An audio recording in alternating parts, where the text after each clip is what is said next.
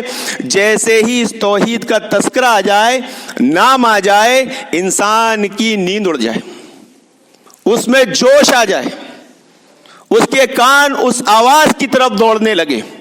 یہ محبت کی علامت ہے۔ محترم حاضرین، یہ توحید جس نے اسلام کو پوری دنیا میں غلبہ دیا، پوری دنیا میں غالب کیا، بڑے ہی افسوس کے ساتھ کہنا پڑ رہا ہے آج یہ توحید ہی مسلمانوں میں اجنبی بن کے رہے۔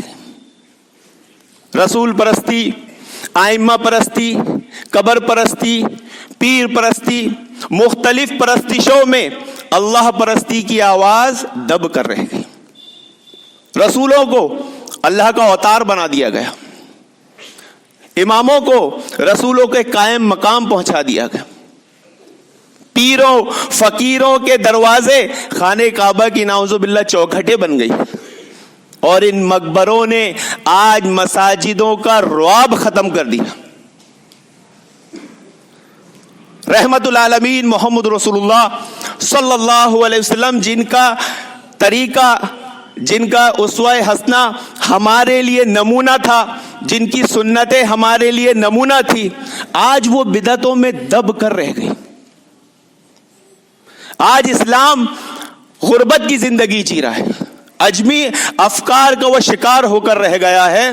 تو ضرورت اس بات کی ہے کہ اگر ہم ان عذابوں سے، ان مصیبتوں پریشانیوں سے، چاہے وہ بیماری کی شکل میں کیوں نہ ہو، بچنا چاہتے ہیں، محفوظ رہنا چاہتے ہیں، تو معصیت کو ترک کرے، توحید کو اختیار کرے، توحید کی دعوت عام کرے۔ توحید کی دعوت ہی اصل ہے، ایمان ہی زندگی ہے۔ یہ قاعدہ یاد رکھیں، ایمان ہی زندگی ہے اصل میں، اور واقعی بدنصیب وہ ہے جو نور ایمان سے محروم ہے، جس کے پاس یقین کی دولت نہیں، جو ہمیشہ نامرادی، ذلت، غیظ و غضب کا شکار رہتا ہے۔ آپ دیکھ لیں، جو لوگ ایمان نہیں رکھتے، کافر و مشرکین کی زندگی اٹھا کے دیکھ لیں، وہ ہمیشہ نامرادی، ذلت، غیظ و غضب کا شکار دکھائی دیں گے آپ کو۔ ان کے مزاج ایسے چڑچڑے ہوں گے، کیوں ہوگا ہی؟ کیونکہ اللہ رب العالمین کا وعدہ سچا ہے۔ اللہ رب العالمین کا وعدہ کبھی جھوٹا نہیں ہو سکتا۔ وَمَنْ أَعْرَضَ عَنْ ذِكْرِي فَإِنَّهُ لَهُ مَعِيشَةً ضَنْكًا وَنَحْشُرُهُ يَوْمَ الْقِيَامَةِ أَعْمَىٰ۔ اللہ رب العالمین نے فرما دیا، وعدہ کر دیا کہ جو میرے ذکر سے اعراض کرے گا اس کی زندگی تنگی میں گزرے گی، اور قیامت کے دن میں اسے اندھا کر کے اٹھاؤں گا۔ یہاں اس مسئلے کو سمجھنا بہت ضروری ہے محترم حاضرین، کہ قیامت کے دن اللہ رب العالمین اندھا کر کر اٹھائے گا، تو کیا وہ مطلقاً اندھا ہوگا؟ نہیں، وہ ہمیشہ اندھا نہیں ہوگا، وہ صرف قبر سے اٹھنے کے بعد اندھا ہوگا، اور میدان حشر تک اندھا ہوگا۔ اس کے بعد اس کو بینائی دی جائے گی۔ کیوں دی جائے گی؟ یہاں اللہ رب العالمین نے یہ قاعدہ کیوں رکھا؟ تاکہ وہ جہنم کی آگ دیکھے، تاکہ وہ اللہ کا عذاب دیکھے۔ یہ دیکھنا جو ہوتا ہے نا، یہ انسان کو جھنجھوڑ کر رکھ دیتا ہے۔ ہم کوئی حادثہ دیکھ لیں، ہم اپنے کسی عزیز کی موت دیکھ لیں، ہم کوئی مسلمان پر ہوتا ہوا ظلم دیکھ لیں، کیسے دل مچلتا ہے۔ تو جو اللہ کے ذکر سے دنیا میں اعراض کرے گا، اللہ رب العالمین اس کی زندگی تنگی میں تو رکھے گا، پلس اسے آخرت میں اندھا کر کر اٹھائے گا، ہمیشہ اندھا نہیں رہے گا، آنکھیں دی جائے گی تاکہ اللہ کا عذاب دیکھے، جہنم کی آنکھ دیکھے، اور احساس کر لے کہ یہ کیا چیز ہے۔ یاد رکھیں محترم حاضرین، اللہ رب العالمین پر ایمان ہی نفس کا تزکیہ ہے، یہ رنج، غم، حزن و ملال کو دور کرتا ہے۔ اللہ رب العالمین پر ایمان کے بغیر زندگی میں کوئی مزہ ہوتا ہی نہیں۔ ملحدین جو نور ایمان سے محروم ہیں، وہ اپنے بوجھ، بیڑیوں، جکڑنوں سے نجات پانے کے لیے کوئی راہ ہی نہیں پاتے. اور یہ قاعدہ ہے کہ بغیر ایمان کے زندگی بدبختی کے سوا کچھ نہیں. اور اللہ رب العالمین کے باغیوں پر ابدی لعنت ہے، ہمیشہ ہمیشہ کی لعنت. کیوں؟ کیونکہ اللہ رب العالمین کا وعدہ سچا ہے. اللہ رب العالمین کا وعدہ کبھی غلط ہو ہی نہیں سکتا. لمبے عرصوں، صدیوں کے شاق تجربے کے بعد عقل اس مقام پر پہنچی ہے کہ بت خرافات ہے، شرک لعنت ہے، الہاد جھوٹ ہے، رسول سچے ہیں. ساری کی ساری بادشاہی، ساری کی ساری تعریف اللہ رب العالمین کے لیے ہے جو ہر چیز پر قادر ہے. جتنا آپ کا ایمان قوی اور کم ہوگا، جتنا آپ کا ایمان سرد اور گرم ہوگا، اتنی ہی آپ کو خوشبختی، راحت، سکینت حاصل ہوگی. یہ اللہ رب العالمین کا قاعدہ ہے. اگر دنیا میں اچھی زندگی جینا ہے، من عمل صالحا، کہ جو نیک عمل کرے، من ذکر او انثی، مرد ہو یا عورت، وہو مومن، اور وہ مومن ہو، فلا نحیینہ حیاتا طیبہ، ہم اسے بہترین زندگی دیں گے. ولا نجزینہم اجرہم باحسن ما کانوا یعملون، اور اس کے عملوں کا اسے بہترین بدلہ دیں گے. یہ اللہ رب العالمین کا وعدہ ہے. اللہ رب العالمین کا وعدہ کبھی غلط نہیں ہو سکتا، کبھی جھوٹا نہیں ہو سکتا. ضرورت اس بات کی ہے کہ ہم اپنا تعلق اعمالوں سے جوڑیں، معصیت کو ترک کریں، نیکیوں سے جوڑیں، توحید کو سمجھیں، توحید کو سیکھیں، توحید کی دعوت کو اس دنیا میں عام کریں. محترم حاضرین، تبھی یہ وبا، یہ بیماری ہم پر سے ٹرے گی. ذرا غور کیجئے، یہ اچھی زندگی کے سوا اور کیا ہے کہ آپ کے دلوں میں استقرار ہے، سکون ہے، ایمان کی وجہ سے. ایک مسلمان آج پوری دنیا میں ظلم و زیادتی کا شکار ہے، لیکن پھر بھی اس سے اگر پوچھ لیا جائے، اس کا سینہ چوڑا، اس کے کندھے چوڑے، اس کا یقین، ہاں اللہ پر ایمان ہے. جبکہ امت مسلمہ کی اکثریت آج مشرکین مکہ والے عمل کر رہی ہے محترم، اکثریت. لیکن صرف یہ احساس اس کے دل میں ہے کہ میں اللہ پر ایمان رکھتا ہوں، ابھی حقیقی ایمان نہیں ہے تو کتنا مطمئن ہے. اور جب حقیقی ایمان ہوگا تو کتنا مطمئن ہوگا کہ اس کا دل اللہ رب العالمین کی محبت سے سرشار ہوگا، اس کا ضمیر انحراف سے پاک ہوگا. یہ اچھی زندگی کے سوا اور کیا ہے کہ وہ اچھی اور بری تقدیر پر راضی ہوگا. اور اس ایمان کا ایک قاعدہ یہ ہے، اچھی زندگی کا ایک اصول یہ ہے کہ حادثات کے وقت اس کے اعصاب ٹھنڈے ہوتے ہیں.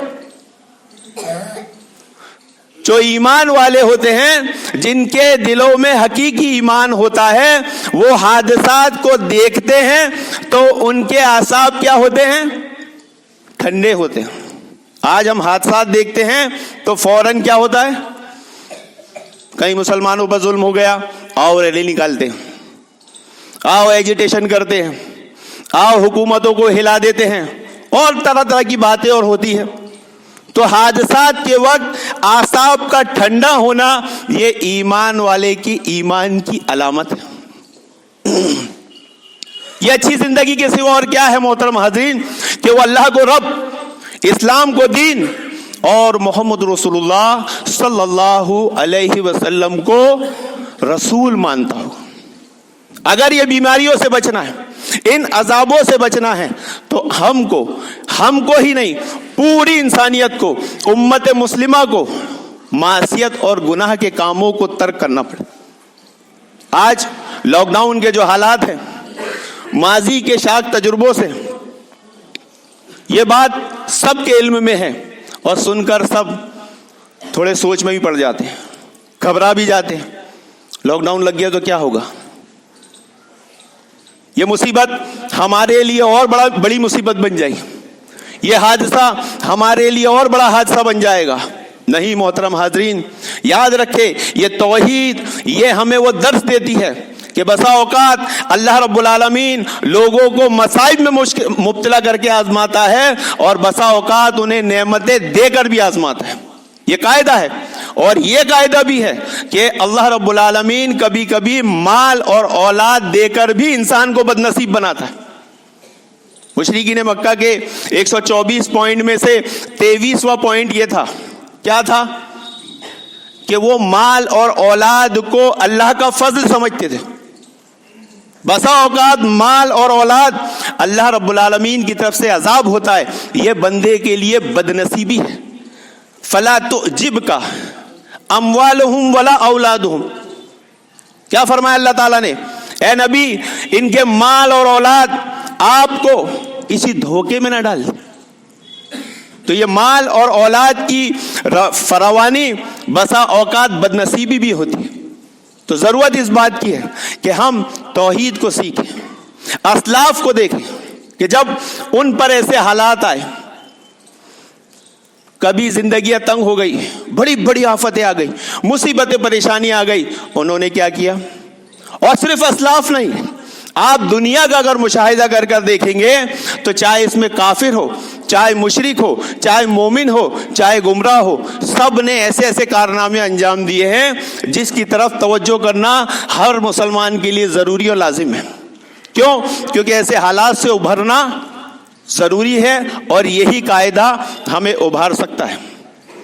دوستوں کی ٹولٹائی کر کے ایک شخص گزرا ہے, ایک انگریز گزرا ہے جس کی زندگی اتنی علمناک تھی کہ وہ نابینا تھا, یتیم تھا, غریب تھا, اجنبی تھا. اللہ رب العالمین نے ہمیں کتنی نعمتیں دی ہیں, ہمارے سرپرست ہیں, ہم ہاتھ پیر آنکھوں والے ہیں, پالنے پوسنے والے ہیں, گھر بار سب کچھ ہے. وہ نابینا تھا, غریب تھا, اندھا تھا, اجنبی تھا. ایسے حالات میں بھی اس نے اپنی مشہور کتاب لکھا. ایسے حالات بھی اسے ایک بڑا کارنامہ انجام دینے سے روک نہیں سکے.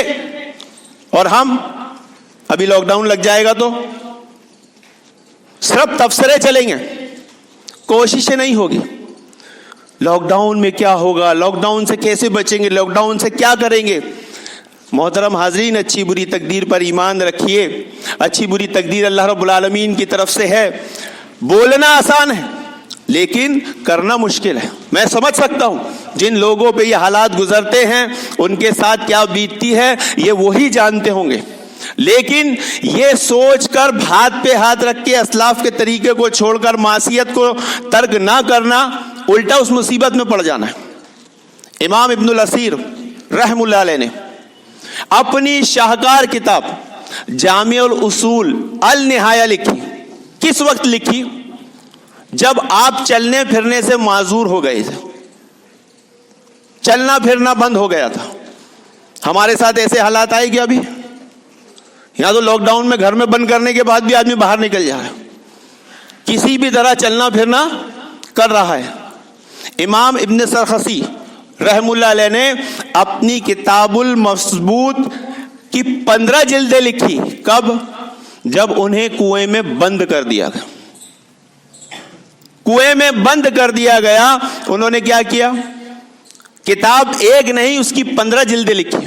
ذرا غور کریے ہم کیا کر رہے ہیں, ہم اپنا تعلق علم سے کتنا جوڑ رہے ہیں. علم کا معاملہ تو آج امت مسلمہ کے لیے ایسا ہو گیا ہے کہ اگر کسی کو علم سے جڑنے کا بول دیا جائے تو ایسا لگتا ہے جیسے اسے جن بھوت سے لپٹنے کا بول دیا جا رہا ہے. علم نہیں ہوا, جن بھوت ہو گیا. امام ابن قیم رحم اللہ علیہ نے اپنی کتاب زاد المعاد سفر میں لکھی, جو آج پوری دنیا پڑھتی ہے. حالات کیسے ہیں؟ اسلاف نے اپنا تعلق کس سے جوڑا؟ علم سے.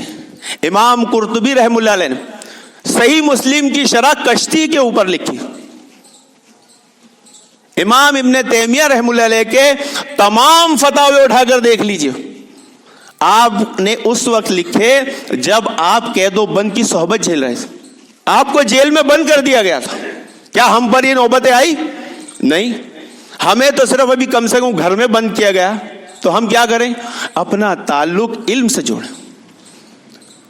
یہ چیزیں یہ ہم پر ٹلے گی کب؟ ہم ترقی کریں گے کب؟ ہم کامیاب ہوں گے کب؟ جب اپنا تعلق علم سے جوڑیں گے. محدثین کو اٹھا کر دیکھیے، لاکھوں کروڑوں حدیثیں، لاکھوں ہزاروں حدیثیں آپ نے جمع کی، لیکن وہ اجنبی کی زندگی جیتے تھے، غریب تھے، مسکین تھے، کوئی بہت پیسے والے نہیں تھے، چند ایک کو چھوڑ کر. صالحین میں سے ایک شخص کا واقعہ ہے کہ اسے جیل میں قید کر دیا گیا. انہوں نے پورا قرآن حفظ کر لیا اور 40 بڑی کتابوں کا مطالعہ کیا. آج اگر ہمیں ہمارے گھروں میں بند کر دیا جا رہا ہے تو ہم کیا کر رہے ہیں؟ ذرا غور کیجیے. ہم نے ان 2 سالوں میں کیا کیا ہے؟ ذرا غور کیجیے. ہم نے اپنا تعلق علم سے کتنا جوڑا ہے؟ ذرا غور کیجیے. معصیت سے بچیں گے کیسے؟ گناہ سے بچیں گے کیسے؟ کیونکہ اللہ رب العالمین سے ڈرنے والے تو علم والے ہی ہوتے ہیں. ابن العلا یہ ایک شخص گزرا ہے جو اندھا تھا، نابینا تھا. اس نے اپنی مشہور کتاب کتاب الدعوین لکھی. طہا حسین یہ بھی ایک اندھا شخص تھا، انہوں نے بھی اپنی ایک مشہور کتاب ناول اور ڈائری لکھی. اور آپ اسلاف کی سیرتوں میں جا کر دیکھیں گے تو کتنے ہی ایسے لوگ ہیں جو بڑے بڑے عہدوں پر فائز تھے، بڑے بڑے منصبوں پر فائز تھے، لیکن انہیں معزول کر دیا گیا. اس کے باوجود بھی انہوں نے علم کے میدان میں ایسے کارنامے انجام دیے جو وہ عہدوں پر رہ کر نہیں دے سکتے تھے. ڈاکٹر فرانسس کی کہتا ہے کہ فلسفے میں تھوڑا سا توجہ آدمی دینے لگے، اس کا دھیان فلسفے کی طرف جائے تو وہ الحاد کا شکار ہو جاتا ہے، حق جماعت حق بات سے ہٹ جاتا ہے. لیکن فلسفے میں تھوڑا سا غور و فکر کر لے تو کیا ہو جاتا ہے؟ وہ مذہب کے قریب ہو جاتا ہے. یہ بات کو صرف علم والے ہی سمجھیں گے. میں نے بتایا تھا بات کہ صرف اس مسئلے میں مومن مشرک کافر نہیں، گمراہ لوگ بھی اپنا تعلق علم سے جوڑتے تھے. یہ فضائل اعمال کو اٹھا کر دیکھیے، یہ فضائل اعمال کا مقدمہ اٹھا کر دیکھیے. کیا لکھا ہے مقدمے میں کہ مولانا زکریا کو جب ڈاکٹر نے یہ بات کہہ دی کہ آپ کوئی کام نہیں کر سکتے، آپ کا دماغی توازن ٹھیک نہیں، تو انہوں نے کیا کیا؟ فضائل اعمال لکھ دیا. ایسے حالات میں انہوں نے اپنا تعلق کس سے جوڑا؟ وہ کتاب گمراہی کی طرف مائل کرتی ہے، گمراہ کرتی ہے تو الگ مسئلہ ہے. لیکن چیز دیکھنے والی بات ہے کہ آج ہم کہاں کھڑے ہیں اور ہم سے پہلے کے لوگ کہاں کھڑے تھے. جو لوگ ہیں اسکول پڑھ رہے ہیں، انہوں نے اسکول میں ایک سبجیکٹ دیکھا ہوگا، میں تو پڑھا ہوں، کہ ایک بچہ، ایک اسٹوڈنٹ اسکول لائف میں ایسا گزرا ہے کہ دنیا میں سب سے زیادہ ڈگریاں اسی کے پاس ہیں، اس سے زیادہ آج تک کسی نے ڈگری حاصل نہیں کیا. اب وہ 7 یا 8 کلاس میں پڑھا تھا، یاد نہیں ہے. وہ بہرا بھی تھا اور گونگا بھی تھا، صرف اس کی آنکھیں تھی. بہرا اور گونگا تھا، اس کے باوجود اس نے علم میں ایسے کارنامے انجام دیا محترم حاضرین کہ اس کے پاس اسکول لائف کی ساری ڈگریاں ہیں. تو مومنین کو یہ حالات نہیں ڈراتے. اگر ہمیں یہ لاک ڈاؤن جیسی چیزوں سے بچنا ہے اور ان سے بچ کر ابھر کر نکلنا ہے اور ان مصیبتوں کو فائدہ مند بنانا ہے، ان حادثات کو مددگار سمجھنا ہے، تو ہمیں اس میں پازیٹیو کام کرنا پڑے گا، پازیٹیو سوچ اختیار کرنا پڑے گی. توحید تو یہ ہے کہ اللہ تعالی حشر میں کہہ دے، توحید تو یہ ہے کہ اللہ تعالی حشر میں کہہ دے کہ یہ بندہ 2 عالم سے خفا میرے لیے تھا. تو اگر یہ لاک ڈاؤن اور یہ کورونا جیسی مصیبتوں سے انسان اور انسانیت کو بچنا ہے تو انہیں معصیت اور گناہ کے کاموں کو ترک کرنا پڑے گا، ورنہ یہ مصیبتیں نہیں ٹلنے والی. انہیں اپنا تعلق توحید سے، ایمان سے جوڑنا پڑے گا. دنیا میں دین کی دعوت، توحید کی دعوت عام کرنا پڑے گی، اس سے پہلے خود اپنے اوپر اس کو لازم کرنا پڑے گا، خود کو عمل کرنا پڑے گا. اللہ رب العالمین سے دعا ہے کہ اللہ رب العالمین ایسے حالات میں ہمیں علم سے اپنا تعلق جوڑنے کی نیک توفیق عطا فرمائے. آمین یا رب العالمین. وآخر دعوانا الحمدللہ رب العالمین.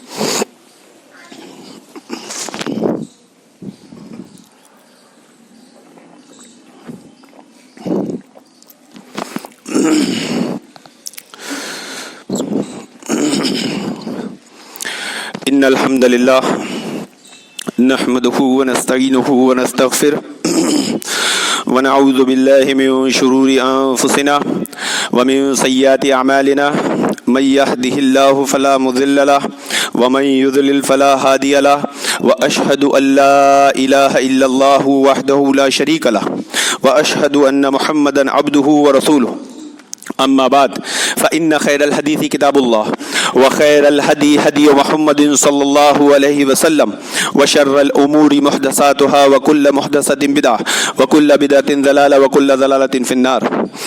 أما بعد أعوذ بالله السميع العليم من الشيطان الرجيم من همزه ونفخه ونفثه سبحان الله وبحمده سبحان الله العظيم سبحان الله وبحمده سبحان الله العظيم. محترم حاضرین، گزشتہ خطبہ اور خطبات جو ہمارے 124 مسائل کے گزرے تھے مشرکین مکہ کے، تو اس کے تعلق سے چند اعتراضات لوگوں کی طرف سے آئے ہیں دیگر مسالک کی طرف سے، کہ جب یہ بات اس میں بتائی گئی کہ مشرکین مکہ کا پہلا عمل شرک تھا، اور وہ شرک کیا تھا؟ وہ شرک وسیلے والا شرک تھا. آج افسوس کے ساتھ کہنا پڑ رہا ہے امت مسلمہ کو یہ تک نہیں معلوم کہ مشرکین مکہ توحید کی کون سی قسم میں شرک کرتے تھے. ایک مسلمان سے پوچھ لیجئے کہ بھائی مشرکین مکہ شرک کرتے تھے تو توحید کی 3 قسمیں ہیں، تو اس میں سے ذرا بتا تو صحیح کس میں شرک کرتے تھے. یہ آج مسلمان کو نہیں معلوم. وہ توحید ربوبیت کے قائل تھے، وہ توحید اسماء و صفات کو مانتے تھے، وہ توحید عبادت کو بھی مانتے تھے، لیکن توحید عبادت میں شرک کرتے تھے. وہ عبادت میں شرک کرتے تھے، ربوبیت میں شرک نہیں کرتے تھے، اسماء و صفات میں نہیں کرتے تھے. تو ایک شخص نے اعتراض کیا کہ آپ نے جو بات بتائی ہے کہ دیکھو قل یا ایھا الکافرون لا اعبد ما تعبدون ولا انتم عابدون ما اعبد ولا انا عابد ما عبدتم ولا انتم عابدون ما اعبد لکم دینکم ولی دین. بولے دیکھو یہ آیت، اس میں تو صاف طور سے مشرکین مکہ کا عقیدہ اللہ رب العالمین فرما رہا ہے کہ تمہارے لیے تمہارا دین ہے، ہمارے لیے ہمارا دین ہے، ہم تمہارے معبود کی عبادت نہیں کرتے، تم ہمارے معبود کی عبادت نہیں کر سکتے اور نہیں کرو گے وغیرہ. تو بولے دیکھو اس میں کہاں ہے، اس میں کہاں ہے؟ تو 124 مسائل میں سے پوائنٹ نمبر 14 بتایا تھا میں نے کہ وہ اثبات اور نفی اپنی عقل سے کرتے تھے. کیسے کرتے تھے؟ اپنی عقل سے.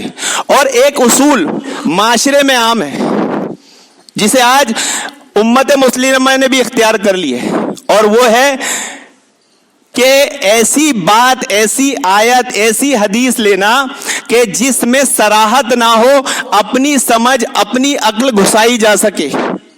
جیسے شیعہ روافض کرتے ہیں کہ جہاں پر صحابہ کے تعلق سے صاف صریح حکم آتے ہیں کہ اللہ کے نبی صلی اللہ علیہ وسلم نے فرمایا میرے صحابہ کو برا مت کہو، وہ نہیں مانیں گے. لیکن ایسی روایت نکال کے لائیں گے اور پھر بتائیں گے اپنی سمجھ سے کہ دیکھو صحابہ کو برا کہو. تو یہ شیعہ کے اصول آج مسلمانوں میں رائج ہیں کہ وہ صراحت، وضاحت والی آیتوں کو نہیں لیتے ہیں، ایسی بات کو لیتے ہیں جس میں صراحت نہیں، اپنی عقل سمجھ گھسائی جا سکے. اب اس میں کیا سمجھ میں آیا؟ تمہارا معبود تمہارے لیے، ہمارا معبود ہمارے لیے، تمہارا دین تمہارے لیے، ہمارا دین ہمارے لیے. تو یہاں مسئلہ یہ سمجھنا ہے کہ مشرکین مکہ معبود سمجھتے کسے تھے؟ وہ الہ مانتے کسے تھے؟ وہ الہ وسیلے کو ہی مانتے تھے. ان کے وہاں الہ کا مفہوم یہی تھا جو وسیلہ ہے. کیا وسیلہ؟ کہ یہ اللہ تعالیٰ کے نیک بندے ہیں، ہم گناہگار ہیں، ہماری بات اللہ تعالیٰ نہیں سنے گا، ہماری بات اس تک نہیں پہنچ سکتی، یہ ہماری سفارش کریں گے. یہی ان کا شرک تھا. وہ خالق ہونا، مدبر ہونا، رازق ہونا، مالک ہونا کسی کو نہیں مانتے تھے، خالص اللہ رب العالمین کے ساتھ. قل لمن الارض ومن ان کنتم تعلمون، سورۃ المومنون میں اللہ رب العالمین نے فرمایا ذرا پوچھو تو صحیح یہ زمین و آسمان میں جو کچھ ہے یہ کس کا مال ہے؟ سیقولون للہ، جھٹ کہہ دیتے تھے اللہ کا. فقل قل افلا تتقون افلا تذکرون. تو سمجھتے کیوں نہیں تم؟ کیا کہہ رہے ہیں مشرکین مکہ کہ زمین و آسمان میں جو کچھ ہے یہ کس کا ہے؟ اللہ کا. اس کے ساتھ کسی کو شریک کیا انہوں نے؟ یہ کہا کہ اللہ کا بھی ہے، اللہ کا ہے. تو مشرکین مکہ عبادت میں شرک کرتے تھے.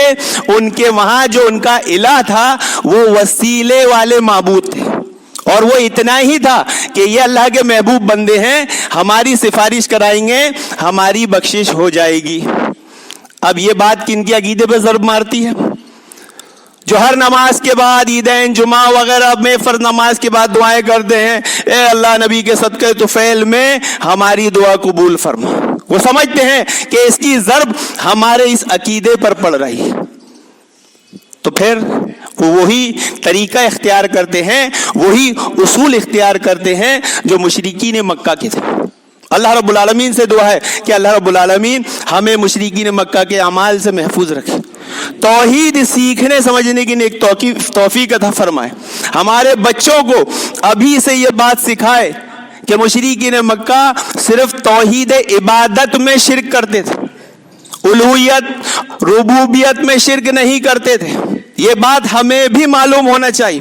آپ کے سامنے مختلف آیات، مختلف حدیثیں کوئی بھی پیش کر دے، اس کا خلاصہ، اس کا مفہوم یہی ہے کہ ان کا الہ جو تھا وہ وسیلے والا معبود تھا.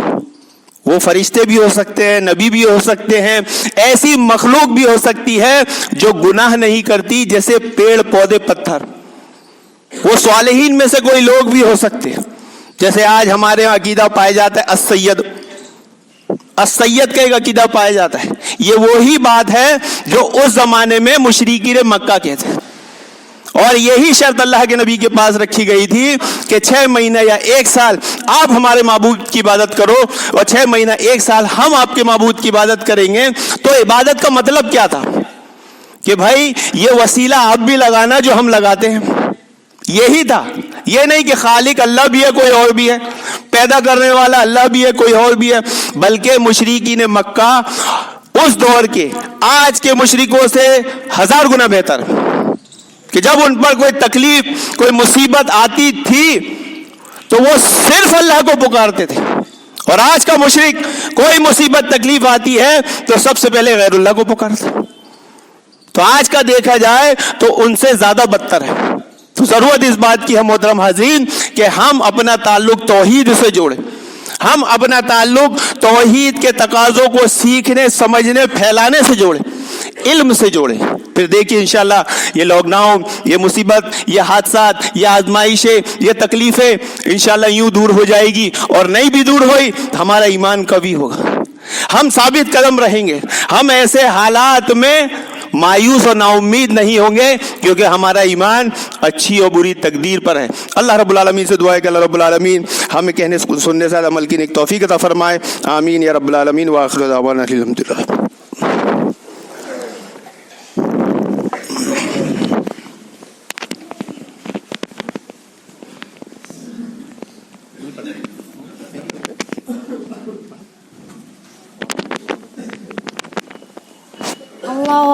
اللہ اکبر اشہد ان لا الہ الا اللہ اشہد ان محمد رسول اللہ حی علی الصلاۃ حی علی الفلاح.